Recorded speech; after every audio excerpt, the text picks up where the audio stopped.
found yourself asking yourself questions like, why do I keep getting into relationships with narcissists? Is everybody a narcissist? Why am I so attractive and attracted to narcissists? Is there something wrong with me? Is it me who's the problem? What is it that makes us so attractive to narcissists in general? Hearing people say hurt people to excuse abuse, it's almost abuse, right? This can impede us. Even nice people end up hurting other people because of their own pain. Some of us are actively attempting to do better, to heal. And as the great Maya Angelou once said, when you know better, you do better. The thing is, narcissists, they don't ever know better because they can't go outside their own heads. And they don't do better because they don't think anything's wrong with them. A lot of people think, well, narcissists must only go for people who are easy to manipulate. Maybe they're not all that smart. Maybe they're kind of slow, or they just don't have it going on. Or maybe they're weak. Because in our minds, we think narcissists must be looking for people who are weak, right? Because they want someone they can control, someone they can overcome, overpower, be the boss of. But here's the shocker. That's actually the opposite of true. The first thing I would ask you to think about is the possibility that maybe it's not that you're attracting more narcissists than other people, but maybe you're letting them stay longer than other people would. And this could have to do with something in your childhood or a lack of self-esteem or a number of things, all related back usually to what I would call a high threshold for abuse. You usually get one of those because you doubt yourself a lot, and narcissists are really good at making us doubt ourselves. Codependents or SLDs predictably, reflexively fall in love with narcissists, and the same. Someone who makes them look good.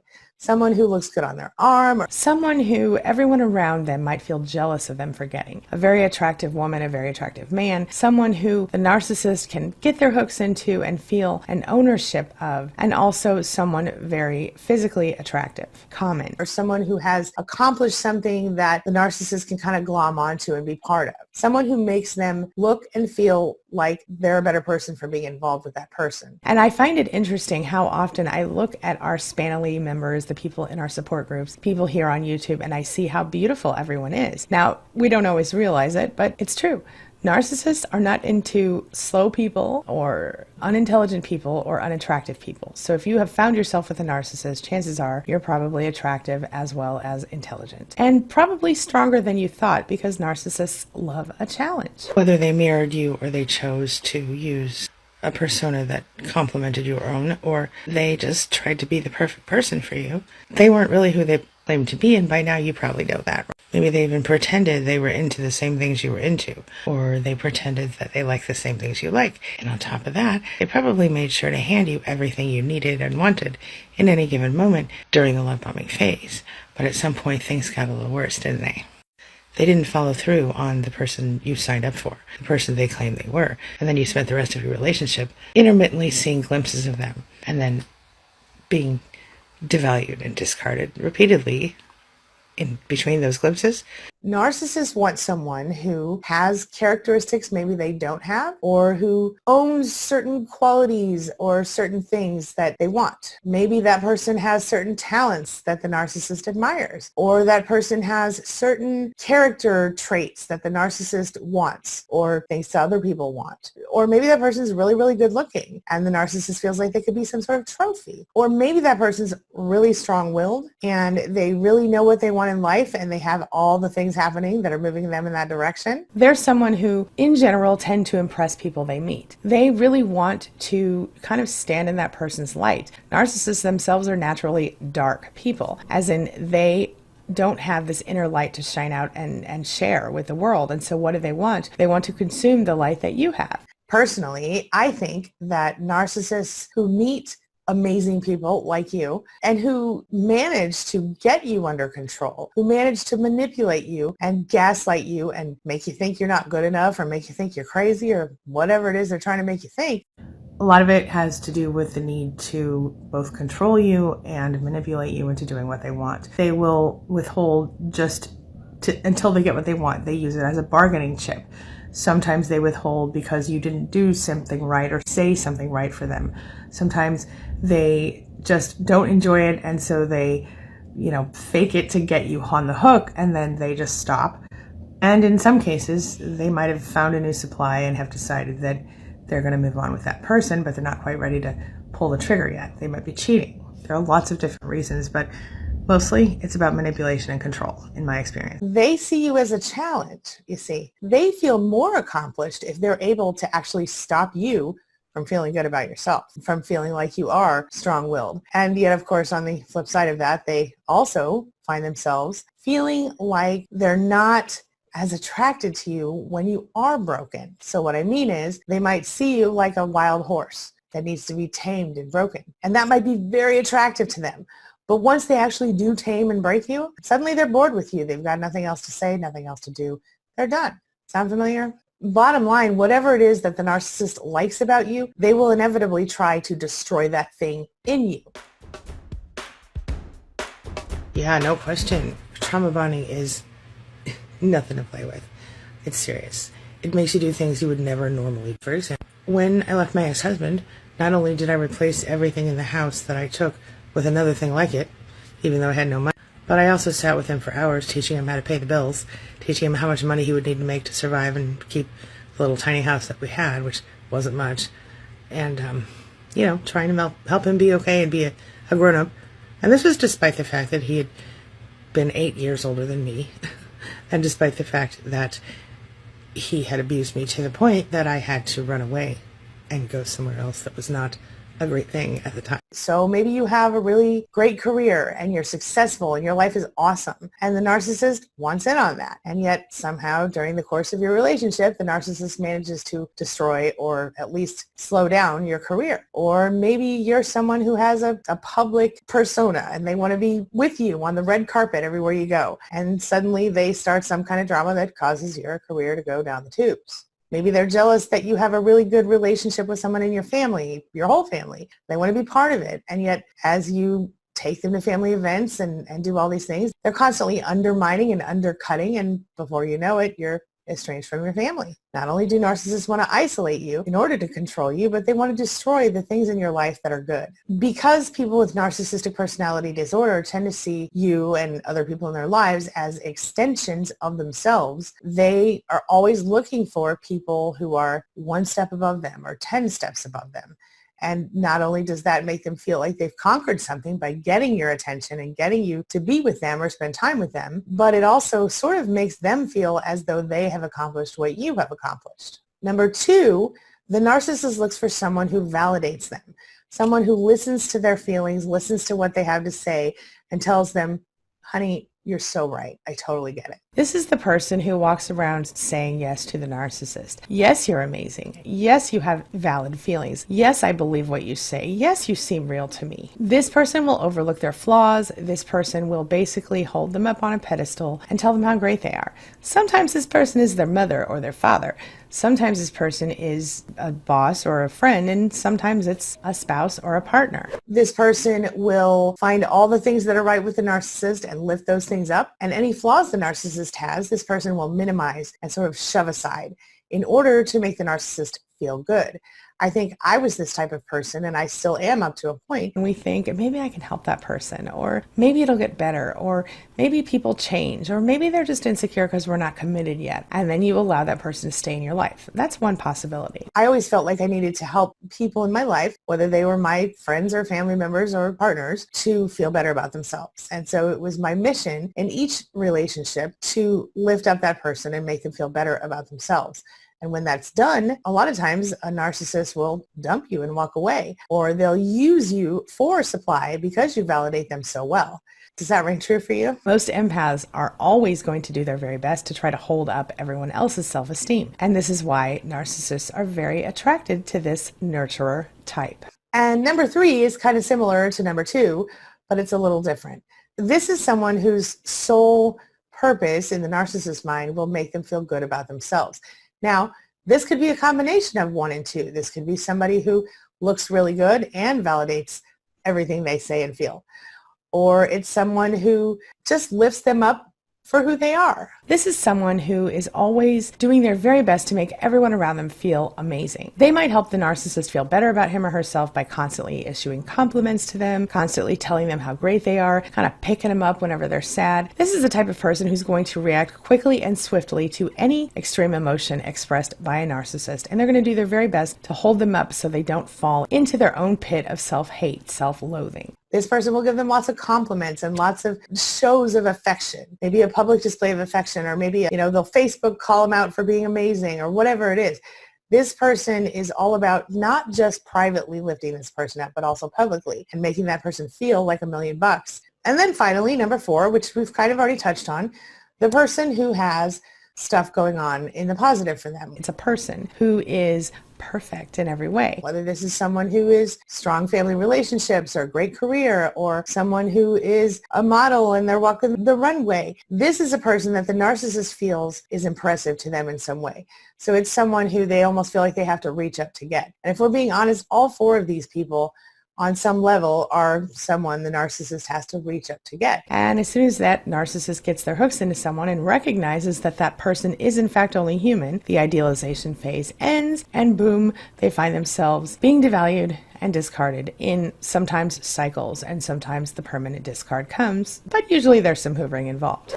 Because even the narcissist who has everything, even a narcissist who is wealthy financially and has everything going on for them, they very often miss the important things in life. They don't have any real connections with people.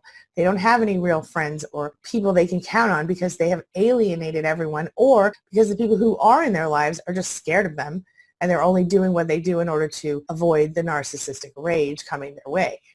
Never tell a survivor of narcissistic abuse that what didn't kill them made them stronger. Actually, it regulated their nervous system, gave them intrusive thoughts, nightmares, flashbacks, low self-worth, hypervigilance, eating disorder, constant self-doubt, even their own perception, panic attacks, phobias, etc., hyper-awareness, compromised immune system, trapped in life, trapped in your body, physical effects, sometimes fibromyalgia or chronic pain, PTSD, CPTSD, social anxiety, no friends, agoraphobia, depression, anxiety, general overwhelm, no self-esteem, constant self-blame, trouble making decisions, unable to trust yourself, forgetting everything. As much as I like to look for the silver lining, the fact is, nobody should have to go through narcissistic abuse. It is horrible, painful, physically and otherwise, even if you weren't physically touched by the narcissist. Maybe it doesn't make them stronger. You feel me on this? Here are my 3 theories on why you might be a source of narc bait, as it were. Take a look. You're an empath or an HSP. Those of us who tend to attract narcissists tend to be empaths and other HSPs, or highly sensitive people who are wired to sense the emotions of others. To a narcissist, an empath can kind of be like crack. It's that whole vampire fairy factor, You're trying to fix your broken childhood. Another theory is that we are working on fixing our own issues from childhood or earlier in our lives. Listen to this quote. We choose our partners because they represent the unfinished business from our childhood. They manifest the qualities we wish we had. In doing so, choosing such a challenging partner and working to give them what they need, we chart a course for our own growth. I heard this quote in an episode of Modern Family that I happened to catch a while back, and boy, it really stuck in my head. It really made me think, isn't it possible that one reason we find ourselves attracting narcissists is because each time we deal with one, we never really heal afterward? And subconsciously, we're trying to solve the unfinished business from our childhoods? I think yes. Next up, you avoid confrontation like the plague. Yeah, a narcissist has a way of testing people early on in the relationship. And if you're one who is willing to work through anything, or you get upset but ultimately let them have their way, well, a narcissist knows they've struck gold. So if you're sort of a person who tends to be a people pleaser, or to be often described as too nice, watch out. You're exactly what a narcissist looks for in a person. I'm going to share one more theory with you, and this one's from an old video. It's just a short little clip, but I think it has some insight that could really be helpful for you. So take a look at this. So why do empaths and narcissists tend to feel an almost magnetic pull from one to the other? They are obviously very different types of people, complete polar opposites in most cases. We have a lot of theories, but at the heart of it, where the narcissist is lacking, we have strength, and where they sometimes have strength, we empaths sometimes lack it. So the first thing I think that is important to remember here is that while we as empaths are often targets for narcissists, it doesn't mean that we're powerless. Knowing who we are and knowing what we need is going to make it a lot easier for us to draw the line between a first date with a charmer and the relationship from hell.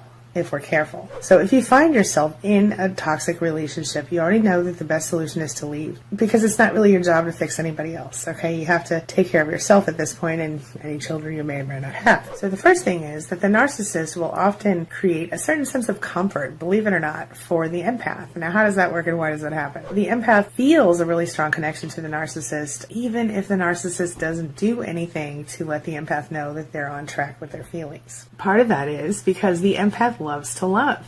You know, that's who we are. We love to love people. We like to make people feel better, feel whole. We want to make people feel like they're decent people worthy of our attention. The problem, of course, with that is that the narcissist is increasingly controlling. The more love and care you show for a narcissist, the more they're going to try to control you in the process, believe it or not. So the narcissist will make the empath feel like everything is going great because the narcissist is constantly looking for validation from the empath. And the empath, of course, is happy to give it. So they'll say things like, oh, do you love me? Do you really love me? And of course, inevitably, if you're watching, you'll notice that the narcissist loves to turn the conversation around right back to him or herself. And that puts the empath in a position that we're very comfortable and familiar with, talking about someone else. Do you ever notice how if you find yourself in one relationship that is toxic and you're dealing with narcissists on whatever level, chances are that you're probably going to find yourself in another relationship just like that one, but different? Attachment is defined as a deep and enduring emotional bond that connects one person to another person. Attachment theory basically helps us to understand our relationships and how our relationships with our mothers could affect us and our lifelong development, and even our relationships with others in really profound ways. In psychology, attachment theory, as we know it today, was first originated in 1958 when psychiatrist John Bowlby recognized the importance of a child's relationship with their mother. It turns out, he realized that our emotional, social, and cognitive development are directly affected by our attachment to our mothers. Now, along with fellow researcher James Robertson, Bowlby found that children who were separated from their mothers would experience extreme distress. This would lead them to anxiety, and they assumed that this might have been related to the idea that their mothers fed and cared for them. But then they noticed that the separation anxiety would not diminish even when the kids were fed and cared for by other caregivers. Now, before this, the reason they thought this was because other researchers had sort of underestimated the bond between the child and the mother and assumed that the feeding of the infant was the thing that bonded the mother and the child. Well, Bowlby was the first to propose that attachment might be an evolutionary thing, as in the child's caregiver is obviously the person who provides the child with safety, security, and food, so he thought being attached to the mother would increase a baby's chance of survival. Simply, attachment theory explains that our psychological health or ill health is caused by the manner in which we were loved, respected, and cared for during our critical ages of development, between birth and up to 8 years old. And if we endure psychological harm, abuse, neglect, mental manipulation, or we are deprived or neglected or abandoned, we don't get to attach to a nurturing parent figure. And without that attachment, we don't develop the potential to be healthy, high-functioning adults. So if you were raised by a narcissist and loved conditionally and had to mold yourself into the type of trophy the narcissist needed in order to get anything, and you will have not experienced positive and nurturing attachment, and that will have impact on your psychological health in your adulthood. It will also have impact on the relationship choices that you make as an adult. And so attachment theory explains through my Human Magnet Syndrome book why SLDs or codependents always choose narcissists, because they only experience that type of love because they respond to and are attracted to people that fit what I call the relationship template that they experienced in their childhood. And that's how chemistry is. If a child who was brought up by the pathological narcissist and who did not attach in a way that would be healthy is going to find the narcissist as familiar and paradoxically safe, because they know and have experienced their whole life living with that person and they know what to do. We already know that narcissists have a lot of negative personality qualities. We already know that they want something that doesn't exist. I talked in a previous video about how narcissists seem to want a unicorn. But in addition to that, they have these outrageous expectations that are unrealistic for partners and family members, friends, coworkers, anyone who's going to be close to them. Grab a pen and a piece of paper if you have a minute. Pause the video. I'll wait. So my first question for you is, do you have clear boundaries in place? Do you have deal breakers in place that would cause you to immediately end a relationship with someone? For example, in my life, I have 3 basic deal breakers, and they are: don't physically hit me, don't emotionally hit me, those are really both together, don't abuse me, don't hurt my children in any way, and don't cheat on me. Those are my deal breakers. You've got to have boundaries and deal breakers in place if you're going to be in any sort of healthy relationship. Another question: have you ever left a relationship because that person was insensitive or didn't care about your feelings, or because they were too selfish? Have you? Ask yourself that question. Let's say the relationship started out great, and let's say that over time it goes downhill. Would you leave the relationship, or would you stay in the relationship with hopes that it would get better? Another question: do you allow people to devalue you or tear you down emotionally? Do you allow people to make you feel bad about yourself? Have you ever found yourself making excuses for someone else's bad behavior? So if they were rude to you, do you just go, well, they had a hard day? Or do you tolerate any sort of verbal abuse at all, making excuses for their behavior in the process? Any sort of abuse? If someone abuses you or crosses your boundaries or your deal breakers, do you leave immediately, or do you stick around and try to fix it? These are important questions to ask yourself, and here's why. If you value yourself, you will behave in ways that will show the world and any narcissist or potential connection that you will not tolerate certain things. So if you go into the world with an open mind and an open heart, but with those deal breakers in place, with those boundaries in place, it's very possible that you can end up finding a decent person.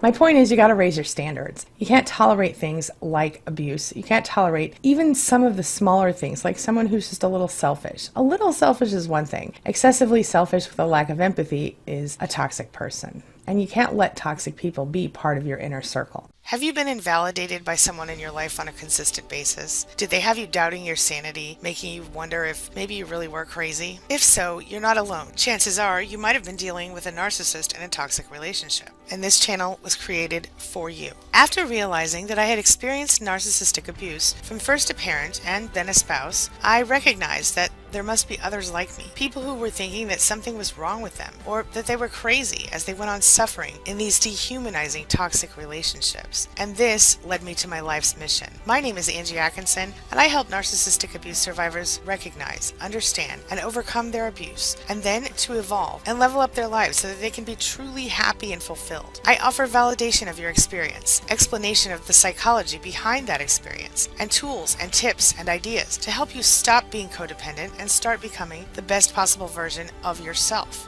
What do you think? Now it's your turn. It's time for the question of the day. And the question of the day is, what other traits would you add to my list? What else might make you attractive to narcissists? And what do you think that you can do to change that? Do you see the connection between how you were raised and nurtured as a child and how your adult relationships developed? Share your thoughts, share your experiences, share your ideas in the comment section below, and let's talk about it. As always, thank you so much for being a part of my day and a part of my life, and hey, thanks for letting me be a part of yours. It really does mean a lot to me. Now, before I go, make sure you take a look at the videos I'm leaving for you right here and right here. And while you're at it, hit the subscribe button so we can stay connected and continue on this healing journey together. I'll see you soon.